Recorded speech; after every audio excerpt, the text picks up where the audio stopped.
सबसे पहले मैं दैनिक सवेरा का शुक्रिया अदा करता हूँ। और रही बात जो आज एनवायरमेंटल डे की, ये एनवायरमेंटल डे जो है ये हमारे देश के अंदर नहीं मनाया जा रहा है आज, बल्कि पूरे विश्व के अंदर मनाया जा रहा है।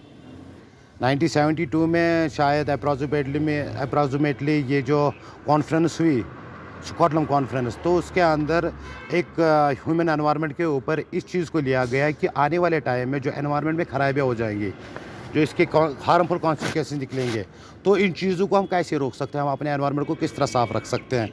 तो लिहाजा इसके बाद 5 जून को एनवायरनमेंट किया गया पूरे विश्व के अंदर कि इस दिन को मनाया जाएगा।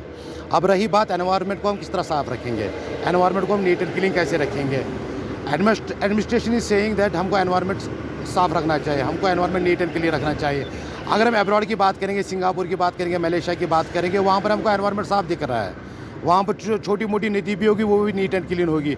अब जो ये हम देश की मैं अपनी पूरे देश की बात नहीं करूँगा, but I am from Kashmir, Jammu and Kashmir. Kashmir is known as a pleasant of heaven, जन्नत का एक टुकड़ा है ये। इस जन्नत के टुकड़े को हम दिन ब दिन गंदगी के ढेर में देख रहे हैं। गंदगी दिख रही है, नदी नाले ख़राब हो चुके हैं, नदी नाले तबाह हो चुके हैं, सड़कों पे डस्ट डाल दिया गया है, डंपिंग साइट्स बना दिया गया है। एडमिनिस्ट्रेशन को चाहिए कि एक प्रॉपर सोल्यूशन निकाले। अगर गंदगी घर से निकलती है, ये ना एक रेजिडेंट, एक जो बंदा था वो गंदगी डालता है नदियों के अंदर, चलो ब्लॉक इसके ऊपर स्टेप उठा रहा है, बता रहा है कि गंदगी आप नदियों में मत डालो। म्यूनसिपलिटी की तरफ से गाड़ियाँ आ रही है, म्यूनसिपलिटी वो गंदगी उठा रहे हैं। बट मेरा सवाल यहाँ पर यह है, जो म्यूनसिपलिटी की गाड़ियाँ, दिन में हज़ारों की गाड़ियाँ आ जाती है पूरे कश्मीर के अंदर, वो गंदगी कहाँ पर डाल रहे हैं? उनने वहाँ पर क्या कोई प्रॉपर साइट मुंतखब की है जिससे आमद रफ्त को किसी ये ना बदबू का सामना ना करना पड़े? जो इस डंपिंग साइट के अगल बगल लोग रह रहे हैं, क्या उनको कोई बदबू का सामना नहीं करना पड़े? मैं यहाँ पर आपको एक बात बताना चाहता हूँ माय डियर। अगर हम पुलवामा की बात करेंगे, right now I am on circle road, right now I am on bypass. अभी जस्ट मैंने डंपिंग साइट का यहाँ पर विजिट किया, म्यूनसिपलिटी वहाँ पर थी, उन्होंने आज सेलिब्रेट किया इस दिन को। मगर सेलिब्रेशन किस चीज़ का? सेलिब्रेट इस चीज़ को किया जाता है कि जिसमें कामयाबी मिले। यार खुशी इस चीज़ में मनाई जाती है कि जहाँ पर खुशियाँ मिले, जहाँ पर एक इंसान कामयाब हो जाए, जहाँ पर एक इंसान को तरक्की मिले, प्रॉस्पेरिटी मिले। बट मुझे यहाँ पर हंसी आई, municipality department is celebrating today 5 June as environmental day, but मैं देख रहा हूँ बात सामने गंदगी पड़ी हुई है। यार गंदगी का अंबार है, इतनी बदबू, यार मेरा दिमाग खराब हो गया वहाँ पर। अब यहाँ पर और एक पॉइंट है, बगल में मैंने देखा वुमेन कॉलेज, राइट, और वुमेन कॉलेज में क्या है, एजुकेशन एक सेंटर है। एजुकेशन क्या मतलब होती है कि जहाँ पर इल्म हासिल किया जाता है, तो वहाँ पर जो ट्यूटर्स हमारे हैं, जो हमारे लेक्चरर्स वहाँ पर है, जो हमारे वहाँ पर प्रोफेसर्स हैं, उनकी जिम्मेदारी क्या है? They are giving knowledge, they are providing lectures according to their proper topics, right. जब मैं एक आम इंसान, नौजवान, जब बदबू के मारे मेरा दिमाग ख़राब हो गया, जो एक लेक्चरर दिन में 6 घंटा कॉलेज के अंदर रहता है और वो बदबू का सामना करने के बाद कैसे कैपेबल रहेगा लेक्चर देने में? और एक एजुकेशन सेंटर को जहां पर सरकार ने करोड़ों का पैसा खर्चा किया, इन करोड़ जहां पर पैसे गवर्नमेंट ने पैसा इन्वेस्टमेंट किया इस गर्ज से कि हमारा जो एजुकेशन निज़ाम ये आगे बढ़ना चाहिए, बदलना चाहिए, बट हमने एजुकेशन निज़ाम को गंदगी के ढेर में बदल दिया। अगल बगल में बस गंदगी दिख रही है।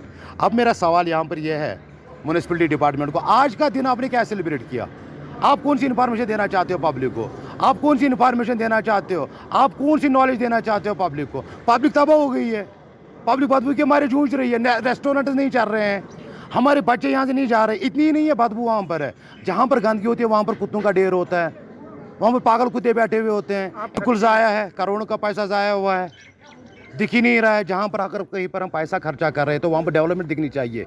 अगर हम आपकी माध्यम से आप ही बोल रहे हो करोड़ों का पैसा खर्चा किया, किस चीज़ पे खर्चा किया गया? यार पुलवामा जो है ना, पुलवामा ये एक ऐसी जगह है पूरे कश्मीर के अंदर जो हर किसी, पूरे देश के अंदर हर किसी बंदे की ज़ुबान पे है। पुलवामा एक टूरिस्ट प्लेस भी है।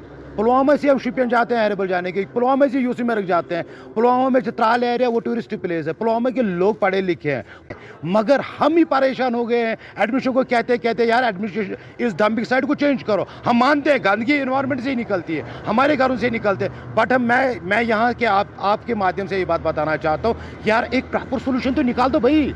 पिछले 4 साल तब हो गए, 4 सालों से डंपिंग साइट पड़ी हुई है। आप देखो कुत्तों का जमावड़ा कितना वहाँ पर है, वहाँ पर देखो कितनी गंदगी पड़ी हुई है। अगर किसी को मुर्दा जानवर घर पे तो वो भी वहीं पर डालता है, कुत्तों का बसेरा आप देखोगे तो वहीं पर कुत्तों आप महफिलें मनाते हैं, वहीं पर मनाते हैं। एक आम इंसान वहीं चल नहीं पा रहा है। लोगों ने, एक आम इंसान ने अपने इस बाईपास पे करोड़ों का खर्चा किया है, करोड़ों का कम्प्लेक्स बनाया है, but he is not capable to run their complex. Even कि he is not providing a rental basis shop to a common person, क्योंकि नहीं ले रहा है कोई, क्योंकि डंपिंग साइड सामने है। लोग परेशान हो गए हैं। मेरा यही सवाल है म्यूनिसिपैलिटी डिपार्टमेंट को, आज आपने जो दिन मनाया किस घर से मनाया? किस चीज़ तक आप कामयाब हो गए पिछले 23 सालों से? आपने डंपिंग साइट हटाई? देखो, उंगली उठानी है, एनमार्क करना है डिपार्टमेंट को। If they are getting salary from government, right, what they are doing. या तो एक आम इंसान को हर दिन म्यादे का दवा खानी पड़ेगी तो यहाँ से जाना पड़ेगा। लोगों ने रास्ता बदल दिया। अगर किसी को जाना पड़ता है ना श्रीनगर, वो इस रास्ते से नहीं जाता है पैदल।